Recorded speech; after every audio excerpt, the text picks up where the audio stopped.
Alec Mercer, fancy professor by day, Inspector Gadget by night.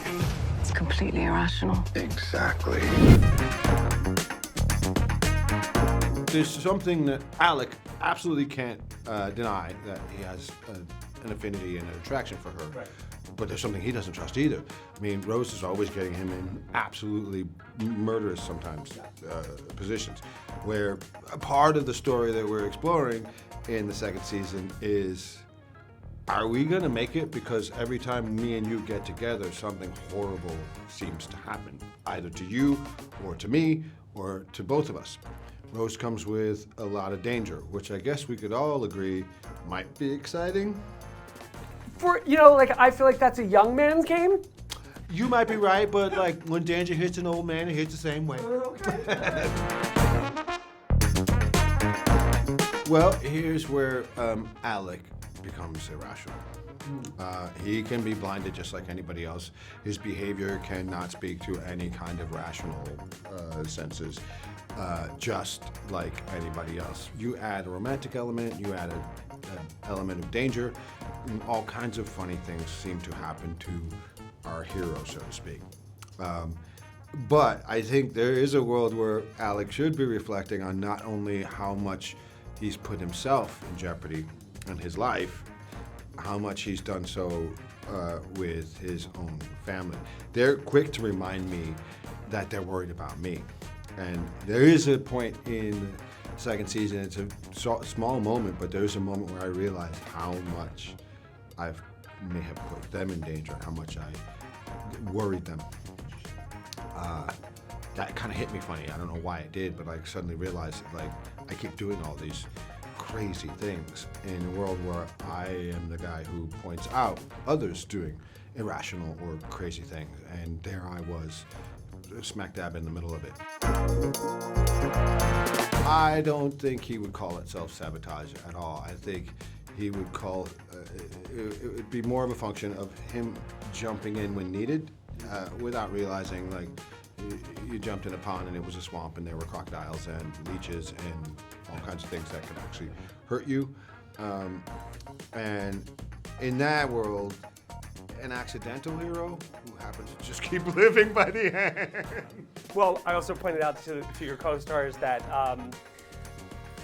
he's the genius, he's the expert, but he seems to really be surviving because he is surrounded by incredibly strong and smart women. That's absolutely true, and I think that's really true in real life. We all have to admit that. Like, in a world where male energy, I don't care how you identify it, in a world where male energy tends to be the more irrational energy because it sort of moves physically, which leads to really bad behavior sometimes, or misguided behavior is a better way to put it.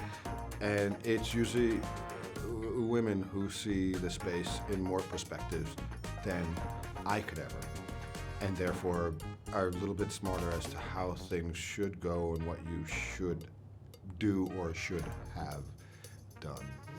You know?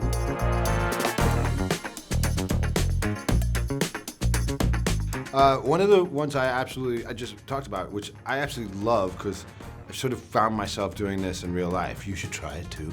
Called the Ben Franklin effect, where you, in order to gain someone's favor, you ask them to do a favor for you, which in turn makes them like you more, and therefore they will engage with you more, which is an odd thing to think of, right? Like, you ask someone to do you a favor so that you gain their favor. Interesting. Okay. Try it. All right. It works. I like this. And we, of course, learned in the first one the hot state. Yes. Yes. And that makes absolute sense. Yes. Like, when elevation, like Yep. if things are elevated, yeah. We make this. In hot states, everybody's crazy. Yeah. Like, everybody's crazy. We've all been there.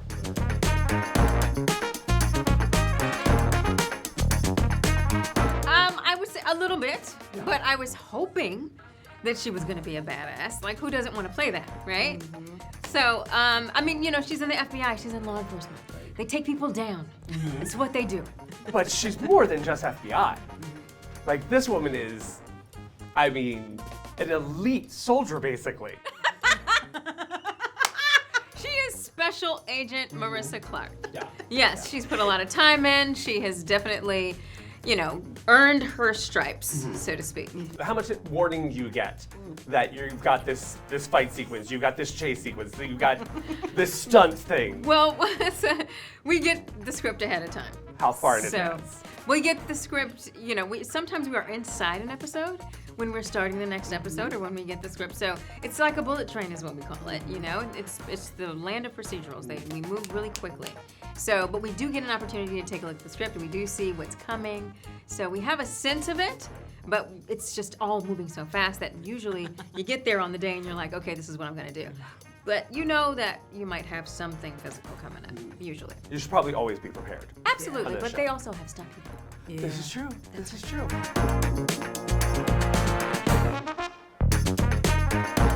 Yeah, I think I felt it very early on in the first season as the writers started writing things for Kylie to get more involved and excuses for me to help solve the cases while I'm hacking things. And but by the end of the first season, I did take on a job as a contractor with the FBI.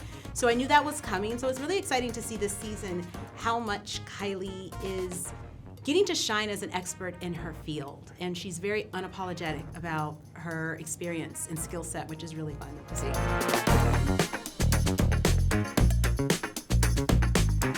What is true that Alec is surrounded by a lot of very brilliant, talented, and strong women, and I think that speaks a lot to his character, that he is not afraid to seek help and assistance from these women, and he intentionally surrounds himself with strong women, and I think that's a really powerful, important thing to see. Yeah, the show does a great job of that, I think. It's also important to show, and it's weird because I don't see a lot of shows, and I watch a ton of TV, the relationship between these two as like ex-sister-in-laws. Like, Yeah. Like usually with a divorce situation, it's like, there's one team or another, Yeah. But like, it's an interesting dynamic because we never see that.